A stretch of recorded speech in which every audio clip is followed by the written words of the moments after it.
Hello guys, आज की video फिर से बहुत ही ज्यादा धमाकेदार होने वाली है। जय हिंद, आदाब, सलाम, प्रणाम, नमस्ते, सत श्री अकाल। आप सभी का स्वागत है once again. Hello everyone, this is your favorite Murtad. स्वागत है आप सभी लोगों का आज के एपिसोड में। चलिए शुरू करते हैं इंसानियत के नाम से। जब लोगों को पता चलता है कि हेल्थ इश्यूज है तो बहुत परेशान हो जाते हैं लोग, और मैं समझता हूं कि ये फर्स्ट स्ट्रीम है शायद जिसमें आप इस तरीके से जितना खुल के आए हो। मुझे लगता है फर्स्ट स्ट्रीम है क्योंकि मैं आपको फर्स्ट टाइम इस तरीके से देख रहा हूँ। फैमिली से बढ़कर कुछ नहीं होता। जब आप किसी आइडियोलॉजी, ऐसी आइडियोलॉजी से आपकी टक्कर होती है जो आपको माँ और बेटे के बीच में आकर खड़ी हो जाती है, बहन और भाई के बीच में आकर खड़ी हो जाती है, तो वो फिर आपका उस मेंटल शॉक से निकलना और उसको एक्सेप्ट करना, आप एक बड़े लंबे अरसे के लिए स्टेट ऑफ डिनायल में चले जाते हैं। साहिल, बड़े लंबे अरसे के लिए स्टेट ऑफ डिनायल में चले जाते हैं कि नहीं, मेरी बहन ऐसी नहीं कर सकती, मेरा भाई ऐसा नहीं कर सकता, मेरा बाप ऐसे कैसे सोच सकता है, मैं जिस कोख से जन्म लिया है वो ऐसा कैसे कर सकती है मेरे साथ। ये सारी चीजें जो होती हैं ये रियलिटी होती हैं, लेकिन आपके लिए वो इतनी हार्श रियलिटी होती हैं, इतनी अनबिलीवेबल रियलिटीज होती हैं कि आप उसको एक्सेप्ट करने के लिए भी आपको महीनों और साल लग जाते हैं। मैंने अंकुर आर्या के चैनल पर कोई 2-3 साल पहले बोला था कि मेरी जब तक सांस चलती रहेगी मैं इस्लाम की चड्डी में छेद करता रहूंगा, तो वो मैं वापस आ गया हूँ, वो मैं करता रहूंगा जब तक मेरी सांस पे सांस है। इंग्लिश में अगर हम देखें ना तो बहुत सारे लोग बैठे हैं, काम कर रहे हैं। अपोस्टल प्रॉफिट काम कर रहा है, डेविड वुड काम कर रहा है, इधर उधर से क्रिश्चियन कम्युनिटी से, एथियस्ट कम्युनिटी से डिफरेंट लोग जो हैं वो एंटी इस्लाम काम कर रहे हैं इंग्लिश में। लेकिन हमारी बहुत बड़ी ऑडियंस है जो पाकिस्तान और इंडिया में है और जिनको इंग्लिश नहीं आती, नहीं समझते, और उनके लिए उर्दू में काम करने वाला एक भी बंदा नहीं है। तो please let's start this Urdu thing, Hindi thing. उसमें फिर हमने स्टार्ट किया 2019 के शुरू में। मेरे ख्याल में सिर्फ 2 लोग थे उर्दू में काम करने वाले, एक मैं था और एक हैरिस सुल्तान था। इंटरनेट की एक ऐसी चीज है जहां पर आपने एक बार अपना एक डिजिटल फुटप्रिंट छोड़ दिया, वो जब तक इंटरनेट मौजूद रहेगा वो वहीं पर रहेगा, किसी ना किसी शक्ल में लौटकर आपके सामने आता रहेगा। आज अगर स्पार्टेकस मर जाता है तो क्या स्पार्टेकस की आवाज मर जाएगी? उसको कोई भी नहीं मार सकता, वो अमर हो चुकी है। आज साहिल को कुछ हो जाता है, साहिल चला जाता है, क्या साहिल की आवाज खत्म हो जाएगी? नहीं होगी। और एक जो सबसे बड़ा काम हुआ है, जो सबसे बड़ी जबरदस्त चीज हुई है मेरे देश इंडिया के लिए, वो ये हुआ कि हमारे जो साहिल, मुझे आज खुला फ्री हैंड देना, मुझे बिल्कुल बिल्कुल, the show is all yours. मैं ये तो आपसे प्रॉमिस किया था कि मैं किसी को गाली नहीं दूंगा, लेकिन मैंने ये कभी भी प्रॉमिस नहीं कर सकता कि मैं किसी को ट्रोल नहीं करूंगा। ये तो मेरे मैं फिर चैनल बंद करके सारी जगह, मैं चैनल बंद करके चला जाता हूँ। सानू कोई काम आंदा है वही हुण तू रोक लेगा तो फिर ऐसी करना की है थे। एनीवेज, मैं ये कहने लगा था कि जब हमारे जो नेता थे ना, मैं 70-72 साल पहले चला जाता हूँ, उनको किसी ने बताया कि अब ये बात जरा गौर से सुनिएगा और समझिएगा। उनको ये किसी ने समझाया कि जो इंडियंस है ना, ये चूतिया होते हैं, इनको जितना मर्जी है चूतिया बना लो, कुछ भी बोल दो ये बिलीव करेंगे। उन्होंने क्या किया, इस बात को सीरियस ले लिया। उन्होंने सीरियस लेकर एक ऐसा बंदा, आप ये देखें, आप अन्याय देखें, अफसोस की बात देखें इंडियन हिस्ट्री के साथ, इंडियन यूथ के साथ, इंडियन एजुकेशन सिस्टम के साथ, कि एक ऐसा बंदा पहला एजुकेशन मिनिस्टर बनाया जाता है इंडिया का जो सारी जिंदगी स्कूल नहीं गया। उसके हाथ में इंडिया की जनरेशंस का जो है वो फ्यूचर दे दिया जाता है और उसको बोला जाता है कि हाँ भाई तू बता दे जो तूने बताना है। फिर उस बंदे की अपनी जाती एफिलिएशन वो इंडियन धरती के साथ क्या है कि वो शायद वो बंदा था जो मेरे ख्याल में शायद इंडिया की धरती पर पैदा ही नहीं हुआ था। वो कहीं मक्का मदीना और पता नहीं किधर जाके पैदा हुआ, मरा हुआ, उधर ही पला बढ़ा, लेकिन एजुकेशन मिनिस्टर वो हमारा था। फिर उसने हमारे एजुकेशन में वो घोटाले किए, वो चीजें की, उसने वो गंद फैलाया जो 72 साल से आज तक साफ नहीं हो रहा। वो चीजें पढ़ाई गई, वो चीजें बताई गई जो सिरे से ऐसा झूठ थी, ऐसा झूठ थी जो अगली हमारी आने, एक झूठ होता है ना, आप थोड़ी देर के लिए किसी को झूठ बोलते हैं, अरे यार मैं चाय पी रहा हूँ, लेकिन आप चाय नहीं पी रहे होते, आप कोई और काम कर रहे होते। मैं 15 मिनट में आ रहा हूँ, आप 15 मिनट में नहीं आ रहे होते। आप घंटे बाद जा रहे होते। लेकिन वो एक ऐसा झूठ था जिसका एक नस्ल पर नहीं, आने वाली नस्लों पर जो है वो असर पड़ना था, और वही हुआ। आज तक हमें, मैं एक छोटी सी एग्जांपल देता हूं कि इंडिया, आपने तो स्कूल में पढ़ा होगा मुगलों के बारे में, मुगलों की नस्लों के नाम तक आपको याद होंगे क्योंकि आपने स्कूल में पढ़ा है, लेकिन आपको अपनी धरती के पुत्रों से पुत्रों का नाम नहीं पता होगा कि वो कौन थे, क्या थे, उन्होंने कैसे मुस्लिम इन्वेजन्स का फेस किया, उन्होंने कैसे रोका, उन्होंने किस तरीके से अपनी अपनी जान माल सारा कुछ सैक्रिफाइस किया इस धरती को प्रोटेक्ट करने के लिए। नहीं, क्योंकि आपके पास कहीं कहीं एनसीईआरटी में कहीं पर कुछ होगा ही नहीं। जो कुछ मिलेगा आपको प्राइवेट सोर्सेस से मिलेगा। लेकिन इस इंटरनेट का ये फायदा भी हुआ है कि एक इधर से सिर्फ इस्लाम की तरफ से नहीं हुआ, दूसरा ये है कि दूसरी तरफ जो मेरे देश के साथ हो रहा था, उसके एजुकेशन सिस्टम के साथ हो रहा था, उसकी यूथ के साथ जो हो रहा था, उसको भी प्रॉपर जो है उन्होंने एक्सपोज किया है। एक और चीज जो मैंने ऐड करनी थी यहाँ पर, साहिल थोड़ी सी इजाजत दीजिएगा। बिल्कुल बिल्कुल बिल्कुल। मैं अपने आप को आइडेंटिफाई करता हूँ एज ए फेमिनिस्ट, और वो फेमिनिस्ट मैं इसलिए आइडेंटिफाई करता हूँ कि इस्लाम एक ऐसा रिलीजन है, मेरी पैदाइश परवरिश एक ऐसे रिलीजन में हुई थी जो बेसिकली एक मिसोजिनिस्ट रिलीजन है, और वो ऐसा रिलीजन है जिसने इतनी डिस्क्रिमिनेशन की है अगेंस्ट वुमेन कि जिसका हद और हिसाब ही नहीं है। उसको उस पे तो अकेले बैठ बैठ के 1 महीने तक जो है वो पूरी पूरी स्ट्रीम्स हम कर सकते हैं।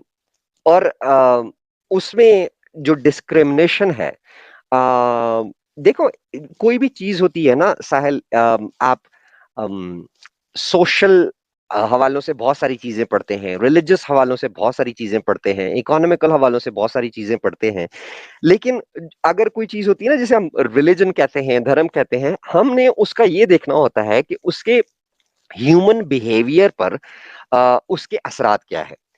ह्यूमन बिहेवियर पर असर डालने का सबसे बड़ा हथियार क्या होता है? वो ये होता है कि साहिल देखिए, एक कहावत है कि झूठ इतने तवातुर से बोलो कि वो सच लगने लगे। आपने ये सुनी होगी कि झूठ इतनी कंसिस्टेंसी से बोलो कि वो सच लगने लगे। ये जी बात पर्टिकुलरली वो लोग जिन्होंने इस्लाम को इन्वेंट किया, इस्लाम को इम्प्लीमेंट किया और इस्लाम को प्रोटेक्ट किया और इस्लामिक हिस्ट्री को इतने लंबे समय के लिए प्रोटेक्ट करके गए कि उसके ऊपर कोई काम नहीं होने दिया अगले 1200 साल तक।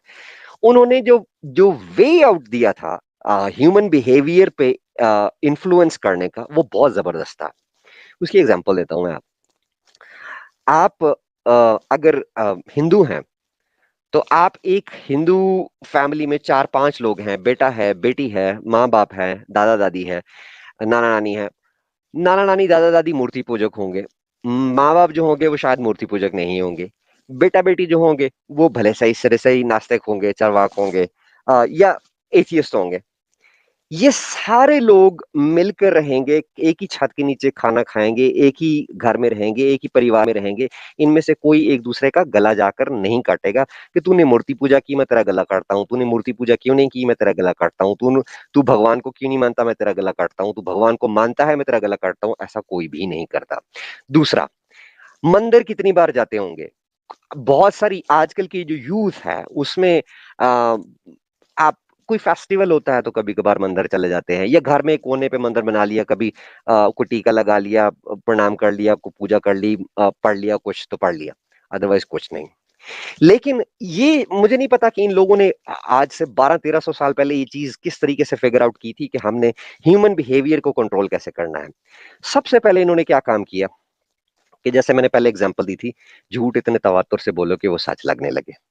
इन्होंने कुरान की जब कंपाइलेशन चेंज हुई, हमारे पास तो अब लेटेस्ट 90s 20s वाली कंपाइलेशन है, तो ये चीज ज़ालिकल किताबु ला रैब फीह, ज़ालिकल किताबु ला रैब फीह सबसे पहले दूसरी आयत में ही, दूसरी पारे में ही डाल दी।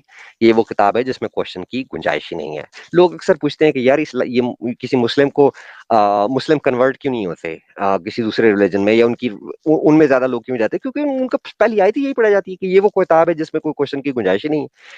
ठीक है। दूसरी बात यह है कि अब एक बच्चा है, अब आप अगर आप इस्लामी तालीमात देखें तो 5 साल का बच्चा हो जाए तो उसको नमाज का हुक्म दो, नमाज सिखाओ। 7 साल का हो जाए तो उसको नमाज का हुक्म दो। 10 साल का हो जाए और वो नमाज नहीं पढ़ता तो उसके साथ सख्ती करो। और नमाज कितनी बार है? 5 बार भैया। यहाँ कोई बोलता है 5 बार मंदिर नहीं जाओगे तो तुम्हें चपेड़ें पड़ेंगी? कोई नहीं बोलता, कोई नहीं कहता ऐसे, लेकिन उधर 5 ही बार ये करवाया जाता है। फिर साथ जो और ये काफी नहीं है कि सिर्फ आपने 5 बार नमाज पढ़ ली तो काफी हो गया, नहीं, फिर आपको वो कुरान भी पढ़ना है, फिर साथ में वो हदीसें भी हैं, फिर साथ में वो एक पूरा एक वो पैटर्न है, सेट पैटर्न है, एक वो क्या कहते हैं, by one get one free वाला एक पूरा पैकेज है जो आपको साथ में फ्री में मिल जाता है 5 नमाजों के साथ। वो रटा रटा के इतना पढ़ाया जाता है, इतना पढ़ाया जाता है। देखो एक बंदा, एक 5 साल का, 7 साल का, 6 साल के बच्चे को कंसिस्टेंटली एक चीज अगर पढ़ाई जाती है और वो 17, 18, 20 साल का जब होता है, आपको क्या लगता है कि आपकी वीडियो सुन के, मेरी वीडियो सुन के, ये 2-4 किताबें पढ़ के वो हट जाएगा, पीछे निकल आएगा, इंसानियत की तरफ लौटेगा? नहीं। बहुत बड़ी एक डिफिकल्ट सिचुएशन है ये कि इस तरह का इवन हम सोच भी सकें कि ऐसा पॉसिबल हो सकता है, नहीं होगा। लेकिन दूसरी तरफ फिर लोग सरप्राइज होते हैं ना कि यार ये हमारे घर में तो एथियस्ट भी हैं, हमारे घर में तो बिलीवर्स भी हैं, नॉन बिलीवर्स भी हैं, सब कुछ एक्सेप्टेड है। ऐसा क्यों नहीं होता? ऐसा इसलिए नहीं होता कि देखिए आप एक धर्म को फॉलो करते हैं, दूसरी तरफ आपका धर्म नहीं है, ये एक पॉलिटिकल एडवांटेजेस के लिए एक कल्ट को इन्वेंट किया गया था और इसको जो है वो धर्म का या रिलीजन, धर्म का नाम दिया गया था। ये आपके साथ वही हुआ है कि जैसे आपके दरवाजे पर कोई आए और वो उसने अपने कुत्ते को जो है वो मेहंदी लगाई हुई हो और आपको बोले कि भाई मैंने तो आज नया शेर लिया है। जो कुत्ते को मेहंदी लगा के आपके सामने शेर प्रेजेंट किया गया है और वो आप फिर एक्सेप्ट करते जा रहे हैं कि चलो ठीक है, ये शेर ही है। ये इस्लाम जो है ना, ये मेरा ये मानना है कि ये इंटरनेट जो है ना, इस्लाम के साथ वो करेगा जो प्रिंटिंग प्रेस ने क्रिश्चियनिटी के साथ किया था। ये इसको अब इस्लाम जो है ना वो थोड़े समय का मेहमान है। बिल्कुल, आप लोगों ने जो आगाज की है वो बिल्कुल ही सराहनीय है स्पार्टकस, क्योंकि जैसा कि आपने कहा है कि अब आप चाहे चैनल बंद कर दे लेकिन ये आवाज नहीं रुकने वाली है। और फिर हमारे साथ एक और आज भी धोखा हो रहा है साहिल जी, हमारे साथ वो जो कुत्ते को मेहंदी लगाकर हमें बोला गया था ना कि भैया ये तो शेर है, वो हमारे साथ आज भी हो रहा है। और हमारे साथ आज किसके नाम पर हो रहा है? आज हमारे साथ वो हो रहा है मॉडरेट इस्लाम के नाम पर। ठीक है, अब इन लोगों ने जो जो मॉडरेट मुस्लिम्स हैं, जो अपने आप को रिफॉर्मिस्ट भी कहते हैं, इन लोगों ने ये चीज तो समझ ली है कि एक इस्लाम एक ऐसी आइडियोलॉजी है जो मॉडर्न और सिविलाइज्ड वर्ल्ड के साथ जो है वो कंप्रिहेंड नहीं करती। तो हमने कोई एक ऐसा वे आउट करना है कि जिससे हम इस्लाम को बाकी सिविलाइजेशन के सामने एक्सेप्टेबल के रूप में प्रेजेंट कर सके। मैं उसकी ना एक छोटी सी एग्जांपल देता हूँ। उसके लिए इन्होंने बहुत सारे काम किए हैं। उन्होंने कुरान की जो है ट्रांसलेशंस है उनमें चेंजेस इन्होंने करने की कोशिश की है। हदीसों को जो है वो एक नया फिरका सामने लेकर आए थे कुरान के नाम से, जो हदीसों को सिरे से मानता ही नहीं था। और फिर एक और चीज आई थी, इन्होंने ये काम शुरू किया था कि जो हदीस कुरान के साथ वो मैच नहीं करेगी वो तो हम मानेंगे नहीं। तो भाई आप नहीं मानते तो आप नमाजों वाली क्यों मानते हो? कुरान में कहाँ लिखा है कि नमाज का तरीका कहाँ पर है? कुरान में वुजू का तरीका कहाँ है? हदीस को निकाल दें तो कुरान तो सिरे से लूली लंगड़ी किताब बच जाती है। बाकी तो वो अलग बात है कि कुरान जो है वो कुछ 37 किस्म के कुरान है और उन 37 कुरानों में 1300 से ज्यादा के डिफरेंसेस हैं, उस तरफ तो चलो जाते ही नहीं है। आप लोगों ने ये बड़ी मेहनत के साथ इन्होंने ये सारा काम किया, बड़ी मेहनत के साथ काम किया। और अब जो इंडिया के साथ हो रहा है, जो मंजन बेचा जा रहा है, जो कुत्ते को मेहंदी लगा के शेर के नाम पर और गधे पे लकीरें खींच के जो है वो जेबरा के नाम पर बेचा जा रहा है। एक नई टर्म सुनी मैंने, सनातनी मुस्लिम्स। अबे भाई ये सनातनी मुस्लिम्स क्या होता है भाई? और ये मॉडरेट इस्लाम कौन सा होता है? इन्होंने क्या किया है? ये एक नीरज जी ने भी इसके ऊपर शायद वीडियो की थी कुछ अर्सा पहले। 15 जनवरी 2020 को एक बलबीर पंज के नाम से ट्विटर पर एक आदमी है, वो ट्वीट करते हैं, वो कहते हैं कि I am a believer Hindu who worships idols and I am I a kafir as per the Islamic traditions? If yes, how a devout Muslim supposed to deal with me as a kafir? What will be my status in Islamic state? मतलब वो क्या पूछ रहे हैं कि I am a believer Hindu, मैं वो अच्छा स्पार्टकस जी, मुझे ये कंप्लीट करने दीजिए, मेरा बहुत इंपॉर्टेंट पॉइंट है, बहुत इंपॉर्टेंट पॉइंट है, इसको कंप्लीट करने दीजिए। मैं बिलीवर हिंदू हूँ जो मैं मूर्ति को जो है वो पूजा करता हूँ, तो इस्लामिक ट्रेडिशंस के मुताबिक क्या मैं काफिर हूं? और एक इस्लामिक जो एक मोमिन है, जो इस्लामी मोमिन है, वो मेरे साथ जो है वो क्या सलूक करेगा? अब हमारे आपके टीवी पर आपने देखा होगा, ये भाई साहब जो है इन्होंने दाढ़ी वाड़ी भी रखी हुई है, इनका नाम है जफर सुरेश वाला। ये जफर सुरेश वाला साहब जो है वो धोखा देते हैं, कहते हैं काफिर means disbeliever. Hindus, Christians, Sikh, Jews, Parsi, Buddhist, any believer is not काफिर। अब ये हमें समझने की कोशिश करनी पड़ेगी साहिल कि हमारे पास जितने भी मॉडरेट मुस्लिम्स हैं या इस तरह के जो लोग हैं, क्या इनकी अथॉरिटी कभी भी कुरान से ज्यादा हो सकती है?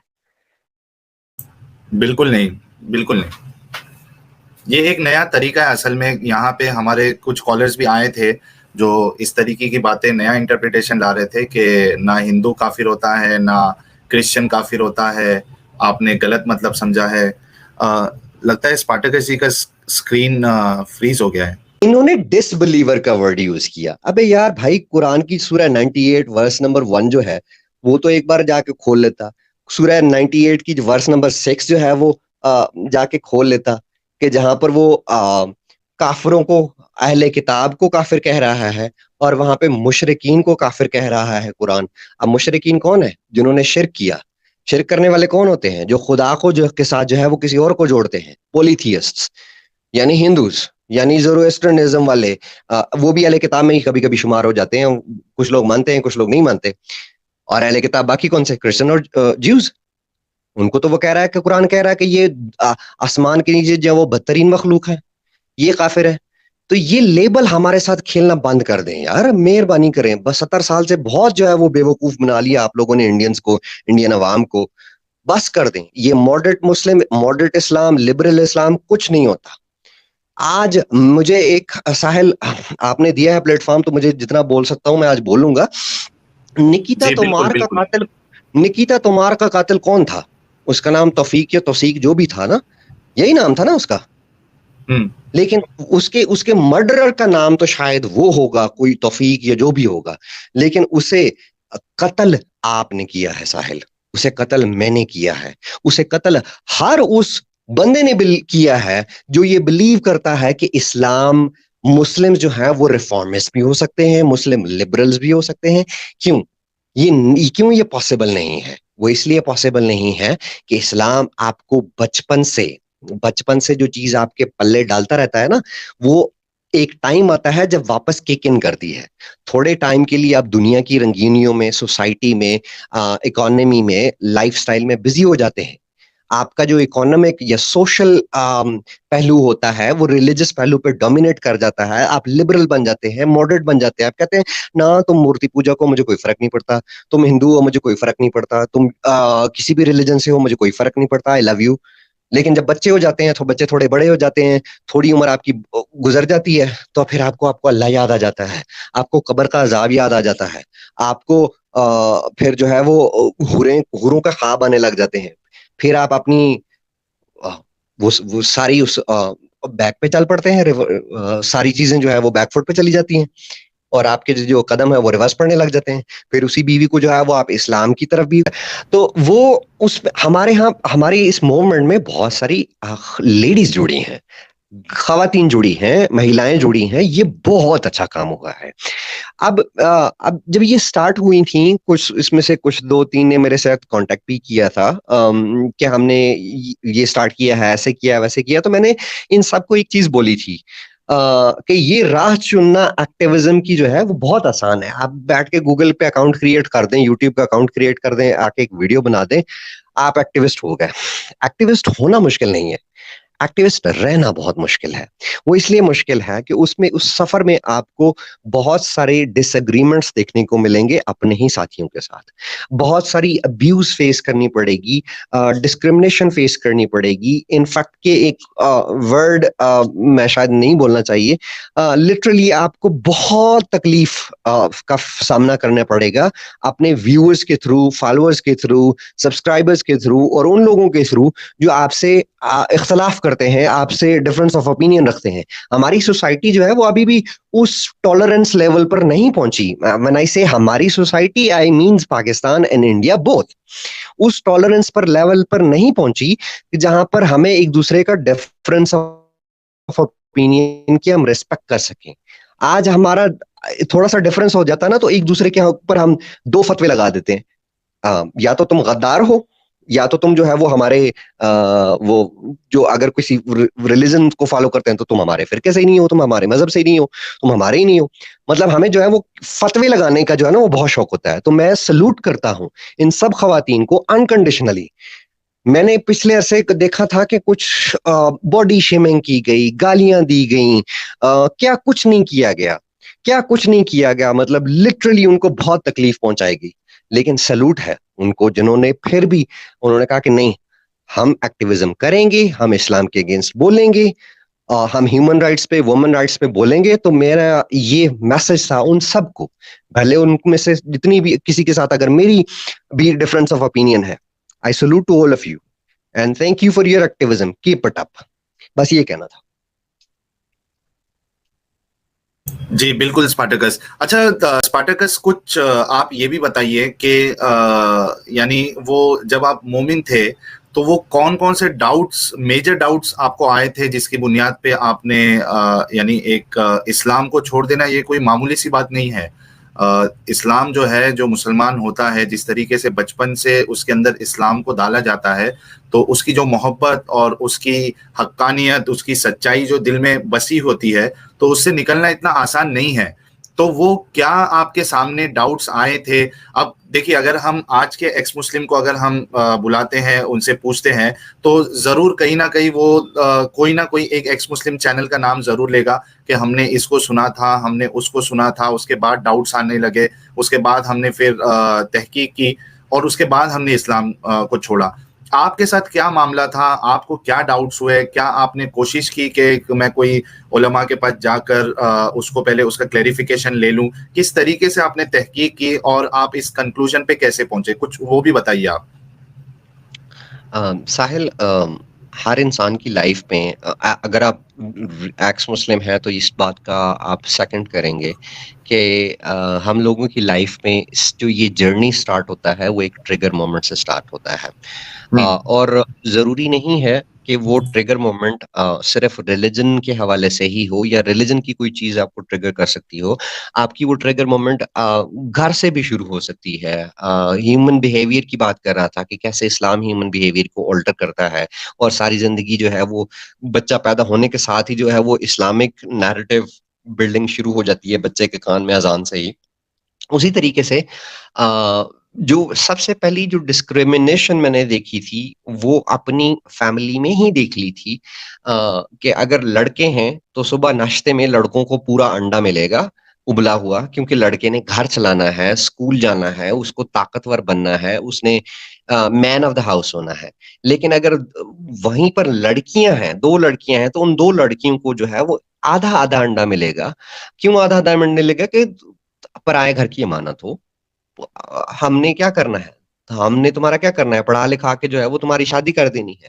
फिर दूसरी एक चीज और थी, ये मेरा अपना पर्सनल एक्सपीरियंस है। मैंने ये आज तक ये बात साहिल किसी के साथ कभी शेयर नहीं की, ऑनलाइन बैठ के तो कभी भी किसी के साथ नहीं की। मैं अपनी छोटी बहन के साथ बहुत क्लोज था और उसको अब स्कूल जाते थे तो पॉकेट मनी उस वक्त कितनी मिलती थी, 1 रुपया 2 रुपया, जो भी पॉकेट मनी मिलती थी उसमें से आधा मैं अपने लिए खर्च करता था और आधे की जो है वो टॉफी कैंडीज लेकर बहन के लिए लेकर आता था, क्योंकि बहन को छोटी थी वो उस वक्त 2-3-4 साल की थी, तो उसको देता था, वो बहुत खुश होती थी। उसको वो क्या कहते हैं, वो सलमान खान की मूवी थी ना कि मुझे किक मिलती है, वो उसको खुश देख के ना मुझे वो किक मिलती होती थी। तो मुझे एक दिन मुझे याद नहीं है कि माँ ने बोला या बाप ने बोला कि इसके साथ इतने लाड क्यों करते हो, ये पराया माल है, इन्होंने अगले घर भी जाना होता है। अरे यार, वो 2 साल 2.5 साल की बच्ची है और आप बोल रहे हो कि ये पराया माल है, इसने अगले घर जाना है, इसको लाड प्यार मत दो। मतलब इतनी डिस्क्रिमिनेशन। इंसान को इंसान रहने दो यार, बच्चे को बच्चा रहने दो। उसको क्या पता है कि उसने अगले घर जाना है, क्या नहीं करना है, क्या नहीं करना। तो एक ये it was one of the trigger moment. मैंने इसका कभी किसी के साथ जिक्र नहीं किया, बट आई थॉट कि आई शुड शेयर दिस, कि इस्लाम किस तरीके से जो है आपके जहनों को जो है वो इंसानी जहन को एक जानवर सा बना देता है, एक रोबोट सा बना देता है, कि जिसको बच्चा हंसता खेलता बच्चा नहीं दिखाई देता, उसको एक ब्राइड दिखाई देती है कि ये किसी की ब्राइड है, उनकी रिस्पॉन्सिबिलिटी है. सोचें, ये पेरेंट्स की फीलिंग्स हैं, और ये किसी सिर्फ मेरे पेरेंट्स की फीलिंग्स नहीं है, ये 70, 80, 90 लोगों की जो है, 90% लोगों की फीलिंग्स हैं, पेरेंट्स की पर्टिकुलरली. हमारे पाकिस्तान में तो ऐसा ही है, मुझे ये नहीं पता कि वहां पर कैसा है इंडिया में. मुझे यकीन से कह सकता हूं कि अगर इंडिया के जो मुस्लिम्स हैं, मेजॉरिटी ऑफ मुस्लिम पेरेंट्स जो है वो ऐसा फील करते होंगे कि बेटी जब पैदा होगी तो वो तो पराया माल है, उसको पराया माल समझ के उसकी परवरिश की जाती होगी. बहुत कम ऐसे घर होंगे जहां पर बेटी को एज ए ह्यूमन इज्जत मिलती होगी, रिस्पेक्ट मिलती होगी और इक्वल अपॉर्चुनिटीज मिलती होंगी. नहीं होता ऐसे. हमारे पाकिस्तान में तो बहुत कम ऐसा होता है. इंडिया का पता नहीं, अगर ऐसा नहीं होता होगा तो बहुत जबरदस्त बात है. फिर दूसरी चीज, मैंने साहिल, ये बहुत सारी जगहों पर ये पहले भी बात की हुई है. देखो, कहते हैं कि नमाज जो है वो बुराइयों से रोकती है, नमाज बुराइयों से रोकती है. और ये सोचकर ये हमें बचपन से पढ़ाया जाता है, नमाज बुराइयों से रोकती है, नमाज बुराइयों से रोकती है.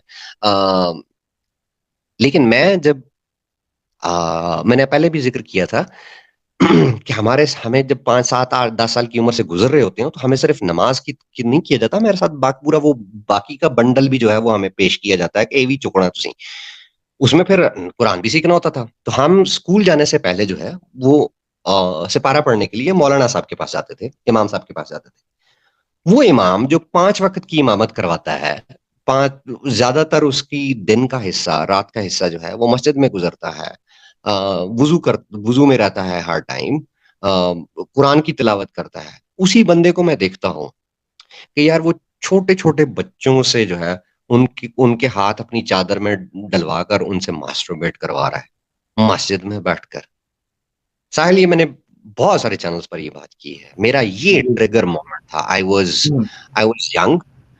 लेकिन फिर ये ऐसा थोड़ी ना हुआ कि मैं उसी वक्त ही कोई मुल्हिद हो गया या एथियस्ट हो गया. नहीं, ये ट्रिगर मोमेंट था. फिर उसमें मेरा जो पहला जर्नी था ना, वो ये नहीं था कि मैंने अब मौलवी को जो है वो मास्टरबेट करवाते देख लिया तो मैंने जो है वो इस्लाम को छोड़ना है. मेरी जो सर्च थी वो ये भी साथ साथ थी कि सच्चा फिरका कौन सा है. सच्चे मजहब की बात नहीं कर रहा, सच्चा फिरका कौन सा है. ये बहुत बहुत बड़ी मुश्किल हो जाती है मुसलमानों के लिए ये ढूंढना. हाँ. अच्छा, मैं ये पूछा था स्पार्टकस, जो मसला है, जैसा हमारे गालिब भाई भी कह रहे हैं कि फिरका वाला मसला तो बहुत ही ज्यादा सीरियस है और ये बहुत बड़ी वजह बनती है कि लोगों के अंदर तहकीक वाली चीज आती है. क्योंकि एक बार इंसान के अंदर तहकीक करने का मादा पैदा हो गया तो बहुत मुमकिन है कि वो एक फिरके से दूसरे फिरके में जाएगा, फिर तीसरे में जाएगा और उसके बाद लास्ट में वो इस्लाम को भी छोड़ देगा. तो मैं आपसे ये जानना चाह रहा था कि जब आपने फिरकों की तलाश की कि कौन सा फिरका सही है, तो आपकी तहकीक कहाँ तक पहुंची, यानी कौन सा फिरका आपको मुसलमानों में सही लगने लगा? अब यार ये तो वो बात कह रहे हो ना कि यार आपने जलेबियों के थाल में से जो है वो जलेबी का सिरा ढूंढने की कोशिश की.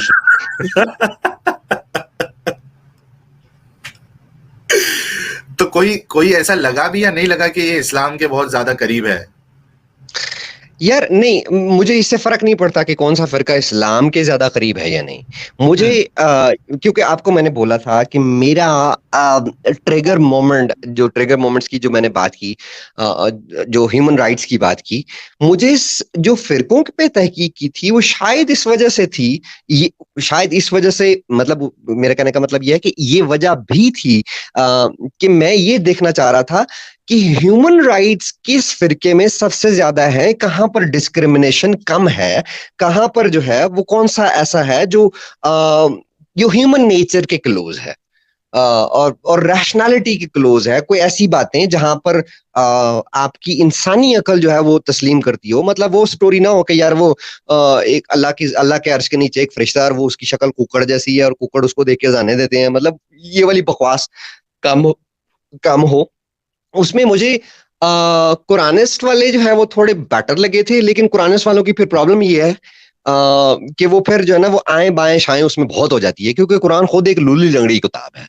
और दूसरा ये है कि पीस के हवाले से जो अहमदी फिरका है, आपको ये होते, मैं अपने खुल के जबान यूज करूंगा जो मैं करता हूं ये किसी बाकी मुस्लिमों से काम हरामी नहीं है, लेकिन टेररिज्म के मामले में इनकी जो है स्टांस बहुत मुझे अच्छा लगा, क्योंकि ये जहाद बिल सैफ को जो है वो कंप्लीटली क्या कहते हैं, डिसोन करते हैं। वो कहते हैं कि ये जहाद बिल सैफ नहीं होता, जहाद बिल सैफ का टाइम गया, अब जहाद बिल कलम का टाइम है।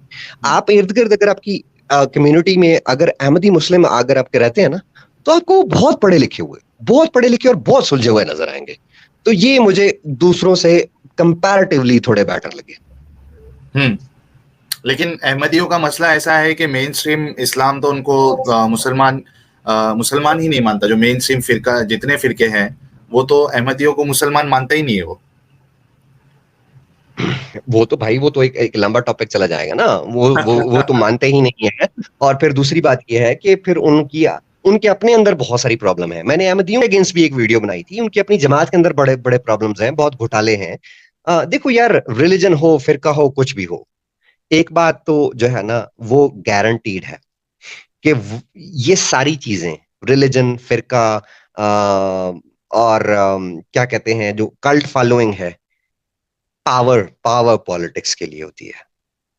आज अगर आप अहमदियों के खलीफा को देखें तो मेरे ख्याल में वो ब्रिटिश पीएम की इतनी सिक्योरिटी और इतना प्रोटोकॉल नहीं होता होगा जितना उसका होता है, ठीक है। और इनके अंदर अपने बहुत ज्यादा प्रॉब्लम है। इनके जो है ना वो अपना ही एक अलग से सिस्टम है, इनका अपना अलग से इतना कॉम्प्लेक्स सिस्टम है साहिल, कि अगर एक आप suppose you are Ahmadis, you are Qadiani, अगर आप किसी नॉन अहमदी से शादी कर लेते हैं ना, तो पूरी की पूरी जमात दुनिया में कहीं पर भी कोई भी अहमदी होगा, आपका नाम हर मस्जिद में अनाउंस होगा कि साहिल के साथ जो है पूरी जमात का कोई ताल्लुक नहीं है, साहिल ने जो है जमात की जो है वो खिलाफवर्जी की है। मतलब ये मेंटल स्लेवरी है, जबरदस्ती की मेंटल स्लेवरी है, ये मेंटल कैद करके रखती है सकता यार। हाँ, ये तो भाई बहुत लंबा चलेगा। इस टॉपिक पर अगर कहोगे ना तो ये अहमदियों के ऊपर मेरी एक अच्छी रिसर्च है, और इनको मैंने करीब से ऑब्जर्व किया है। किसी दिन अकेले सिर्फ अहमदियों पर स्ट्रीम रख लेना, मैं इनके जरूर जी। चलिए आप आगे बढ़िए फिर। अभी जो इस्लाम के बारे में किस तरीके से आपने यानी आपके अंदर जो डाउट्स बढ़ता गया वो आप कंटिन्यू करिए। डाउट बढ़ता गया, इंटरनेट आया, रिसर्च हुई, और उसके बाद जो है वो फिर एक जो सबसे बड़ी डिफिकल्टी होती है ना साहिल, मुझे लगता है मैं किसी दिन पूछूंगा और आपको भी बताना पड़ेगा कि क्या आप इस फेज से गुजरे हैं, और अगर इस फेज से गुजरे हैं तो आपने उसको कैसे टैकल किया। I would like to know your experience as well, और आपके एक्सपीरियंस पर भी जो है वो मेरे ख्याल में हमें एक स्ट्रीम करनी चाहिए। बिल्कुल, आप मुझे अपने चैनल पे बुला लीजिएगा। मैं डेफिनेटली मेरी जो कहानी है वो मैं बता दूंगा और किस तरीके से इस फेज से मेरा गुजर हुआ वो डिटेल में हम जरूर शेयर कर सकते हैं। देखो साहिल, 2009 तक जो है ना, मुझे अब एग्जैक्टली मंथ तो याद नहीं है, बट मुझे लगता है कि 2009 या 8 का एंड होगा या 9 का स्टार्ट होगा। I was not believing in religion anymore. मैं अगर नमाजें भी पढ़ता था तो मैं कहता था कि यार क्या कर रहा हूँ भाई, क्या मुसीबत है यार, क्यों पढ़नी पड़ जा रही हैं। मैं अभी कुछ दिन पहले अपने एक दोस्त के साथ कॉल पर था, और हम दोनों जो है अपने एक्सपीरियंस शेयर कर रहे थे उस टाइम के, जिस टाइम का मैं अभी आपको बताने वाला हूँ।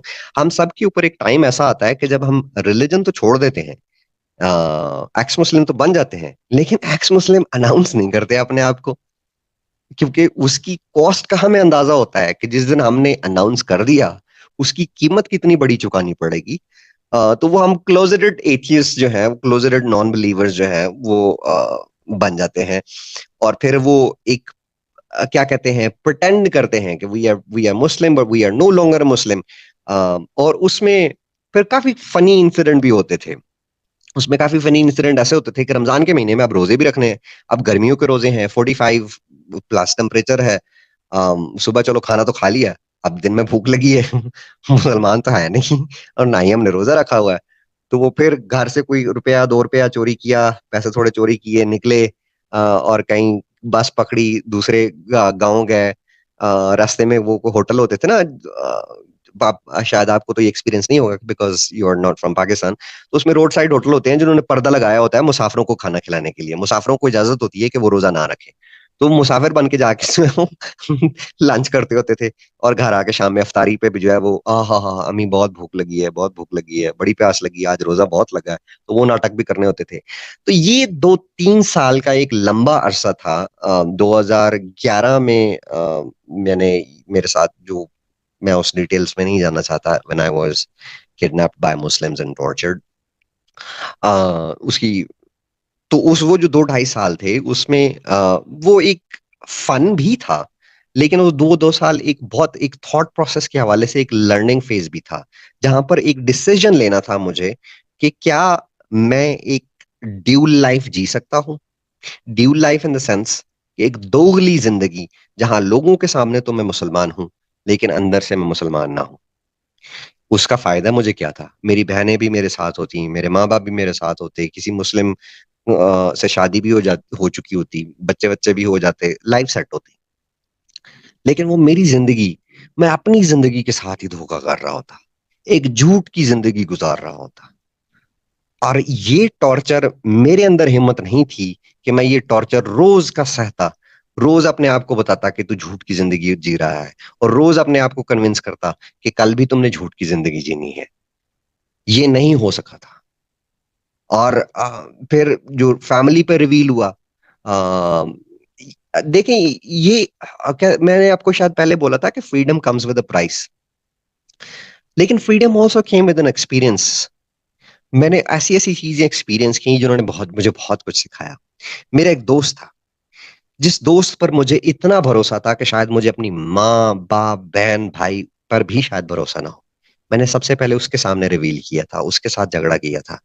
मैंने कहा यार तू एक बात बता अगर एक बंदा एक 50 साल का बुड्ढा जो है 9 साल की बच्ची के साथ जो है वो एन एन करता है, तो उसको क्या कहेगा? तो उसने ना 2-4 गालियां कर दी उसको पता नहीं था कि मैं किसकी बात कर रहा हूँ। मैंने सवाल रेज कर दिया, मैंने कहा यार ये किया था, ये तो करने वाले हमारे आका थे। वो भाई बिफर गया, उधर हीटेड आर्ग्यूमेंट, 2-4 गालियां वालियां, ये वो, आगे पीछे दोस्त थे, चला गया। मैंने कहा अच्छा चलो कोई बात नहीं, इसको मैं जाके मना लूंगा। वो मेरे घर पहुंचा, मेरे घर वाले जो है, मेरे मामू जो है वो ये जो तबलीगी जमात है ना, इनके बड़े फाल और एक्टिव रुकन हैं। इतने एक्टिव रुकन हैं कि इनकी, मेरे मामू की बीवी ने खुला ले ली थी कि ये तो मेरे हकूक ही पूरे नहीं करते, तो मैं इनके साथ क्यों रहूं। मतलब वो इतने थे कि शादी तो कर ली थी लेकिन घर कभी भी नहीं टिकते थे, हमेशा वो तबलीगियों के साथ ही होते थे। तो और मैं सगे मामू की बात कर रहा हूँ। और मेरे मामू ने जो है वो फिर ये मेरी माँ को पता लगा, मेरे दोस्त ने मेरी माँ को बताया, मेरी माँ ने मेरे मामू को बताया, मामू और माँ ने मिलके जो है वो फिर मुझे किडनैप करवाया, टॉर्चर करवाया। 3 दिन दिए मुझे कि घर वालों ने किडनैप कराया आपको? हाँ, घर वालों ने किडनैप करवाया? सरकार, सगी माँ ने। ओ हो। छोड़ो यार, इन बातों की तरफ नहीं जाओ, मुझे इस डिटेल में नहीं पढ़ना। ठीक है, आप चलिए। कॉल लेना शुरू करें या कोई और बात करें, इस टॉपिक पर नहीं जाए। चलिए कोई नहीं, आप पहले बता चुका हूँ।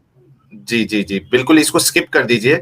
मुझे वो पॉइंट्स बताइए ना, जैसे आपने अभी जैसा मोहम्मद साहब की जो आयशा के साथ कम उम्र में शादी हुई थी, वो एक मेजर पॉइंट हो सकता है। ऐसे कुछ मेजर पॉइंट्स अगर आप कुछ और निशानदेही कर सकते हैं, ताकि जो लोग सुन रहे हैं और जो मोमिन भाई भी सुन रहे हैं, उन्हें भी पता चले कि क्या वो चीजें हैं जिसकी बुनियाद पे एक इंसान इस्लाम को ही छोड़ दे। यार देखो साहिल, सिर्फ एक चीज नहीं होती या एक मोमेंट नहीं होती जिसके ऊपर जो है इंसान जो है वो किसी रिलीजन को ही छोड़ दे। फिर इस्लाम जो है वो, फिर इस्लाम सिर्फ इस्लाम नहीं है, इस्लाम कॉम्बिनेशन है 3 चीजों का: लाइफ ऑफ मोहम्मद, कुरान और हदीस। ठीक है। फिर उसमें जब आप मोहम्मद की लाइफ को देखते हैं या इस्लाम को देखते हैं, इस्लाम में ह्यूमन राइट्स में आप फ्रीडम ऑफ कॉन्शियस पर इस्लाम की तालीमात देख लें, स्लेवरी के ऊपर इस्लाम की तालीमात देख लें, फोर्स्ड कन्वर्जन्स के ऊपर इस्लाम की तालीमात देख लें, रिलीजियस फ्रीडम के नाम के ऊपर इंडिया तो बहुत बड़ा विक्टिम रहा है जजिया का। इन्होंने अभी किसी दिन खाली जजिया के ऊपर ही अगर आपने करनी हो स्ट्रीम तो I am available, most welcome. हमारे मेरे दादा के दादा जो हैं या आपके दादा के दादा जो हैं वो क्या आपको लगता है कि मुसलमान थे? हरगिज नहीं थे, हिंदू थे। जबरदस्त क्यों? देखो, एक इंडिया एक फर्टाइल लैंड है, ठीक है। यहाँ की इंडिया हो, पाकिस्तान हो, ये एरिया जो है, इनकी ज्यादातर आबादी जो है, उनका जो सोर्स ऑफ इनकम है वो किसी ना किसी तरीके से एग्रीकल्चर के साथ जुड़ा हुआ है। एक किसान जो है ना, उस किसान को ये फर्क नहीं पड़ता कि कौन भगवान है और कौन अल्लाह है। उसके लिए अल्लाह और भगवान उसका चावल है, गंदम है, उसकी कपास है, ठीक है। उसको ये फर्क नहीं पड़ता कि उसके ऊपर जो है वो हरि सिंह नलवा बैठा हुआ है या उसके ऊपर जो है वो बाबर बैठा हुआ है, मुगल बाबर बैठा हुआ है। उसको फर्क ये पड़ता है कि इस साल बारिशें कितनी होंगी। उसको फर्क ये पड़ता है कि इस साल जो है वो पानी मुझे कितना मिलेगा। ये लोग जब आए तो इन्होंने दो ऑप्शंस दिए, जजिया या कन्वर्जन। और साथ दूसरा इन्होंने जो काम किया था, ये इन्होंने भी मॉडर्न इस्लाम की जो है वो कोशिश की थी। यहां पर ये सूफीज को लाने वाले कौन थे? कभी पढ़िएगा जरा इस्लाम में सूफीज्म को। ये जो सूफीज्म है, इसको इंडिया में किसने इंट्रोड्यूस करवाया? कौन लेकर आया था हिस्टोरियंस को? किसने जो है वो लिखी थी हिस्ट्री? और किसने हिस्ट्री में जो है वो घपले और घोटाले किए थे? अगर किसी को, मैंने उसके ऊपर एक दो वीडियोस की थी 20-20 मिनट की, जिसका वो मैंने टाइटल दिया था कि हाउ मुगल्स लूटेड इंडिया। अगर कहेंगे तो फिर पूरी स्ट्रीम इसी के ऊपर रख लेंगे। फिर आगे है ह्यूमन राइट्स के लिए जो है वही गवर्निंग सिस्टम है। डेमोक्रेसी हमारे पास आज है और ये एक सक्सेसफुल सिस्टम है। फिर डेमोक्रेसी को शरिया लॉ कैसे देखता है? फिर हमारे पास क्योंकि ह्यूमन राइट्स जो है, ह्यूमन कॉन्शियसनेस जो है वो इवॉल्व होती रही है टाइम टू टाइम। आज हम इवन कि इंडिया में भी कॉन्स्टिट्यूशनली होमोसेक्सुअलिटी को एक्सेप्ट किया जाता है, टॉलरेट किया जाता है। फिर इस्लाम क्या कहता है उसके बारे में? फिर हमारे पास ये जो अडल्ट्री है, स्टोनिंग है, सजाओं और जजाओं का जो निजाम है इस्लाम का, वो फिर हमें देखना पड़ता है। फिर आगे ये तो एक चीज तीन बताया था ना कि इस्लाम क्या है, मोहम्मद है, कुरान है, हदीस है। इन तीनों चीजों का जो वो कॉम्बिनेशन इस्लाम है। ये तो सिर्फ मैंने इस्लाम की बात की थी। फिर मोहम्मद की लाइफ जो है देख लें, उसकी लाइफ के बारे में मिथ्स जो है वो देख लें। फिर उसकी लाइफ के जो क्योंकि उसकी लाइफ के दो पार्ट्स हैं, एक मदनी पार्ट है, एक मक्की पार्ट है, ठीक है। वो एक मदनी पार्ट में जो है वो खारिश वाला कुत्ता बन के रहता है, सॉरी मक्की पार्ट में। और मदनी पार्ट में जो जैसा ही आता है वो एक खूनखार भेड़िया बन जाता है।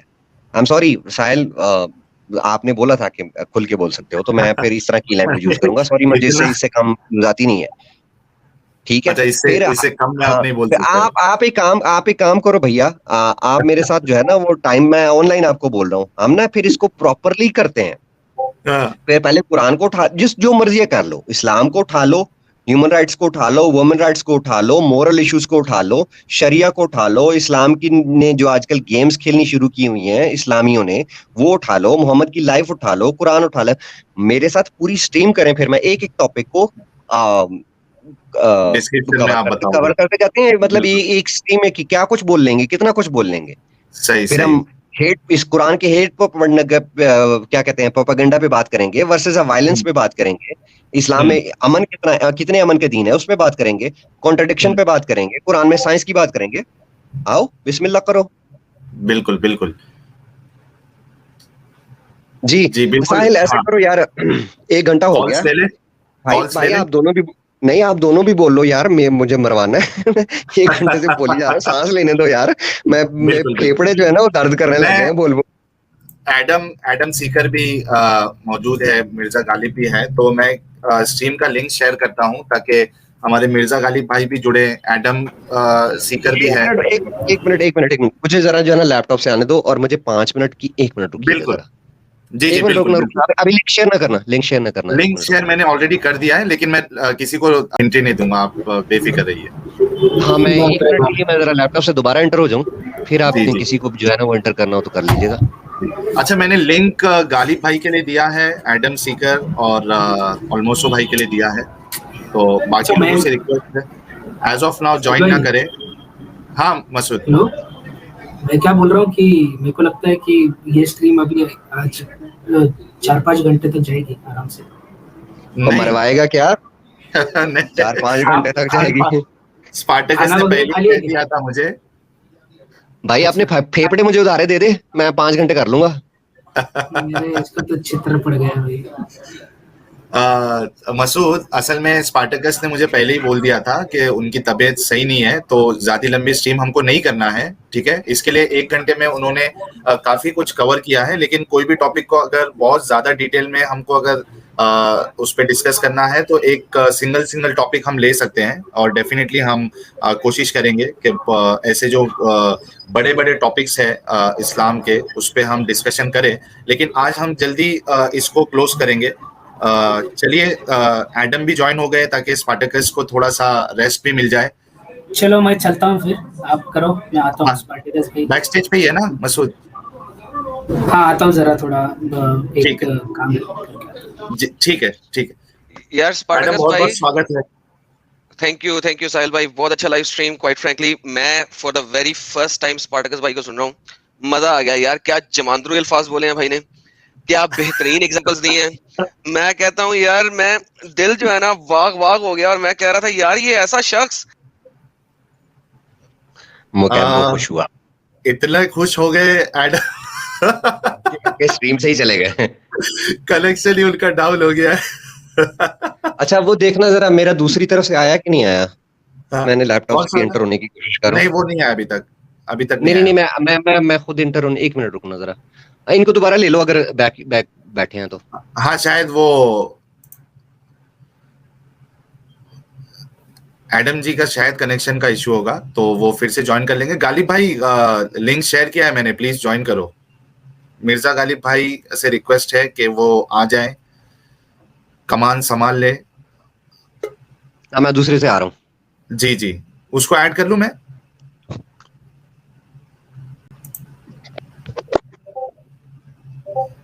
ऑलमोस्ट हो भाई, आप भी ज्वाइन कर लीजिए। लिंक मैं दे देता हूं।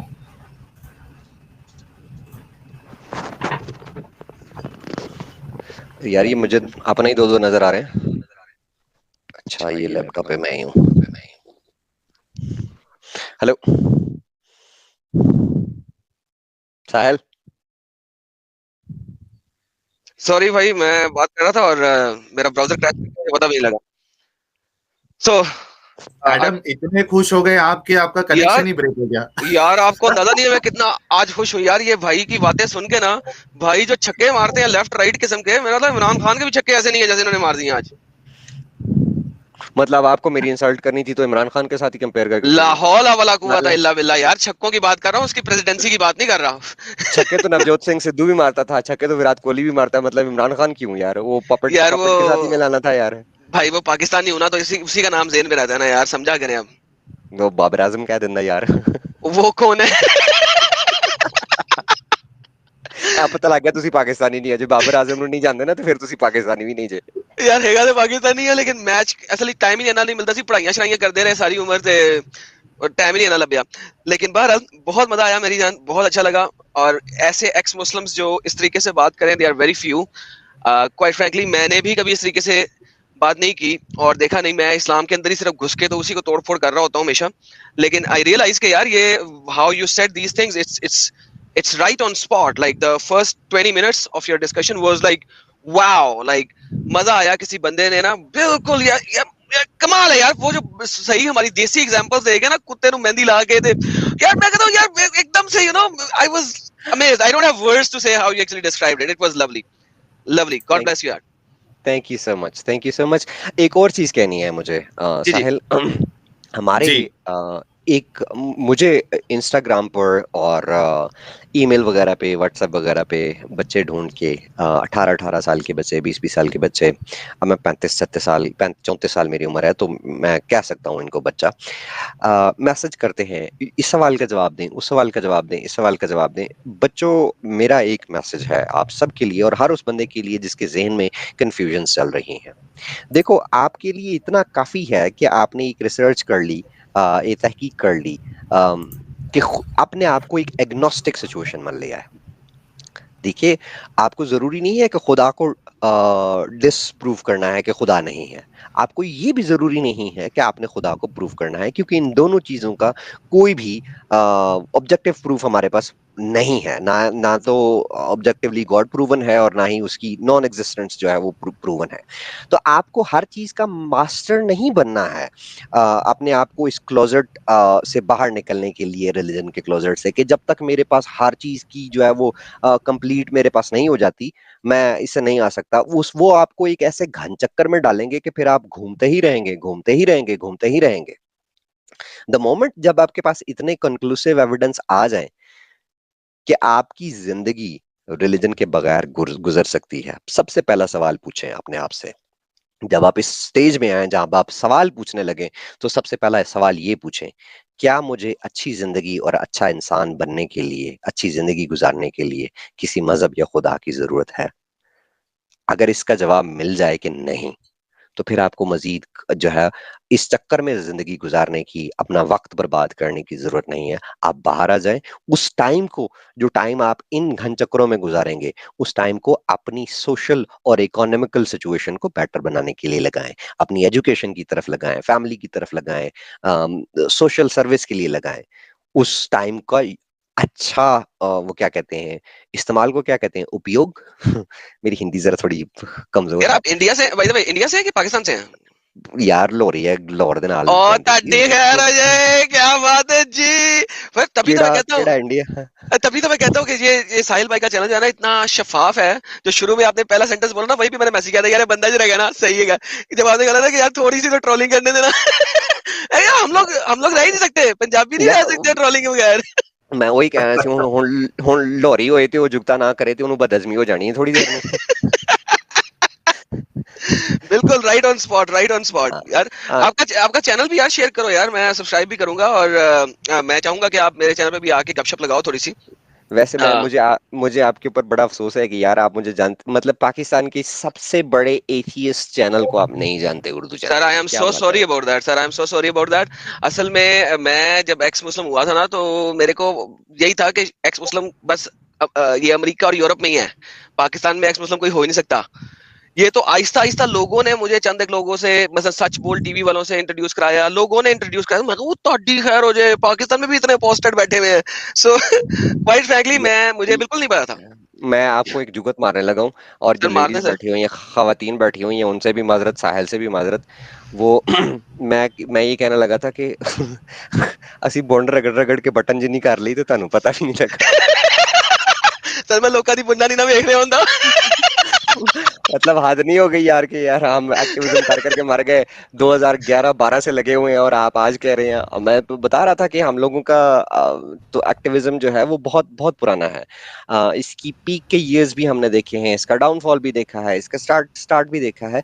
पाकिस्तान में बहुत एथियस्ट की बहुत बड़ी तादाद बैठी है। आपको आईडी, मैं अभी हारिस ने कुछ अर्सा पहले अपने चैनल पर एक ईरान से रिलेटेड जो है वो एक शेयर किया था, एक सर्वे। और अली रिजवी के साथ, अली रिजवी कनाडा में होते हैं, एक्स मुस्लिम हैं, वो भी एथियस्ट हैं। मैं उनके साथ एक प्राइवेट मीटिंग में था, और अली रिजवी ने एक बड़ी खूबसूरत बात बोली थी, मैं उसको अक्सर कोट करता रहता हूँ। अली रिजवी ने ये कहा था कि the day Muslim countries, the 13 Muslim countries who have apostasy laws, yes, the days these laws will be eliminated, or these countries will abandon these laws, though all these Muslim majority countries will convert into Muslim minority countries. Amen. बड़ी बात है यार। मैं ये बताऊं, ये कारादावी की आप अगर तकरीर सुनो, जो कि कारादावी एक प्रोफेसर है अल अज़हर यूनिवर्सिटी का, which is the largest university in the world, right. उसने अपनी तकरीर में ये बहुत बोली हुई है कि अगर अपोस्टेसी लॉ ना होते और अबू बकर मोहम्मद के मरने के बाद 1.5 साल अपोस्टेसी की हिर्बुर-रेदा अपोस्टेसी वॉर ना करता तो आज इस्लाम का नामो निशान ना होता, मोहम्मद की डेथ के बाद इस्लाम खत्म हो चुका होता। So this is the apostasy law which is saving Islam. Otherwise ये लॉ खत्म कर दो। अगर मेरे अपने ही जानने वाले, मेरे अपने ही खानदान वाले मुझे कत्ल करने के ऊपर ना होते, तो मेरे पास ये टारगेट का साइन ना होता, मेरी शक्ल देख रहे होते आप लोग, और मैं यहाँ पे खड़े होकर इस्लाम की माँ बहन एक कर चुका हूँ ऑलरेडी, लेकिन बगैर फेस के करता हूँ, लेकिन मैं फेस के साथ इसकी माँ बहन एक कर देता अगर ये लॉज मौजूद ना होते। एडम थोड़ा सा कंट्रोल करिए। कंट्रोल तो सॉरी यार, वो पंजाबी आ जाती है ना बीच में तो वो फिर एक हो जाती है। मैं समझ साहिल, सकता हूँ, आप आप बहुत और कॉल्स को ले लें साथ में, क्योंकि मेरे पास टाइम चलिए, थोड़ा बचा है, तो बाकी कॉल्स को भी लेते बिल्कुल। हैं। एडम, थैंक यू सो अच्छा, मच। आते रहिए, बहुत अच्छा लगा आपसे बात सर करके। अपना चैनल प्लीज सेंड कर दे प्राइवेट चैट में, मैं सब्सक्राइब करूं। जी, साहिल प्लीज लिंक सेंड कर दीजिएगा, मेरे पास जो है जी, ना वो थोड़ी ऑप्शन, मुझे नहीं पता ये बिल्कुल, स्ट्रीम बिल्कुल, यार्ड से थोड़ा मैं मिलेंगे। शेयर प्लीज कर देता लिंक हूँ। सेंड कर दें। जी, जी। अच्छा, एक फिर से मैं लिंक स्ट्रीम यार्ड का लिंक भी शेयर कर देता हूँ। एक मोमिन हजरत कॉलर इब्राहिम हमारे किधर साथ। गए? कौन? हजरत इब्राहिम किधर गए? वो कुछ मीटिंग के लिए गए हैं, वो जुड़ जाएंगे। स्वीटी जी का मैसेज है, पंजाबियन दी बल्ले बल्ले। साहिल, तुम भी जो है ना वो पंजाबी वैसे बोलते हो जैसे वो 3 इडियट्स मूवी में ना चतुर बोलता था हिंदी। अच्छा, वो फील नहीं आ रहा है। हाँ, हाँ, हाँ। नहीं नहीं, तुम अरे जब पंजाबी पंजाबियन बोलते हो दी मुझे वो बल्ले वाली बल्ले। फील वो वाली फीलिंग आती है। हाँ, तो क्योंकि मैं सिर्फ रीड कर रहा हूँ ना, अभी वो सीखना पड़ेगा। पंजाबी की आएगी ना तो मैं खुद ही पढ़ लूंगा, आप रहने दें। बिल्कुल। अच्छा, एडम और स्पार्टकस सिर्फ एक चीज का ख्याल रखें, मैं अभी कॉलर्स को ले रहा हूं, तो please be respectful to our callers. We don't हाँ, हाँ। Want to. जी, ट्रोलिंग की तो गारंटी नहीं हम है, गाली नहीं लेंगे। नहीं, बिल्कुल, प्लीज गाली गलौज मत करिएगा। ना ना, एक वो बहुत नहीं ही करते। या बहुत बहुत बहुत रिक्वेस्ट है आप लोगों से। मैंने लिंक शेयर कर दिया है, जो भी हमारे मोमिन व्यूअर है, अगर वो स्पार्टकस जी से और एडम जी से बात करना चाहता है इस्लाम के मौजू पे, तो आप लोग ज्वाइन कर सकते हैं। यूनिवर्सल ब्यूटी जी है हमारे साथ, बहुत बहुत स्वागत है यूनिवर्सल ब्यूटी जी। जी, थैंक यू।